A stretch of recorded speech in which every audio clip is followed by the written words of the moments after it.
नमस्कार, good evening. आपण आता आज 24 जुलै संध्याकाळचे 4:30 वाजलेले आहेत आणि आपण राधानगरी धरणाच्या स्वयंचलित दरवाजाजवळ आहोत।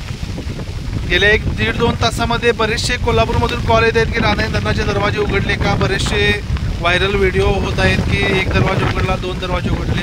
तर आपल्या सर्वांसाठी महत्त्वाची सूचना आहे की राधानगरी धरणाचे एकही दरवाजा आत्तापर्यंत उघडलेला नाही आहे आणि लवकर उघडण्याची शक्यता पण नाही आहे, कारण अजून धरणाची लेवल 344.62 ही आत्ता आहे।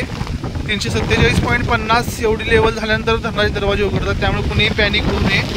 पावसाचा जोर दुपारपासून पुन्हा वाढलेला आहे। आपण बघू शकता पाऊस आणि वारा प्रचंड प्रमाणात या ठिकाणी आहे, त्यामुळे सर्वांना एक अतिशय आग्रहाची आपली विनंती आहे की सर्वांनी प्रशासनाचा जे काही सूचना दिली त्या तंतोतंत पाळाव्यात, कारण उद्या दुपारपर्यंत दरवाजे उघडण्याची शक्यता आहे। त्यामुळे सर्वांना अगदी कळकळीची विनंती आहे की आपण जर नदीकाठी असाल, पूरग्रस्त भागात असाल तर लवकरात लवकर स्थलांतर करण्यास काही हरकत नसावी, कारण पावसाचा जोर वाढलेला आहे। पुन्हा एकदा राधानगरीमध्ये दुपारपासून पावसाचा जोर वाढलेला आहे, वारं दिवसभर आहेच।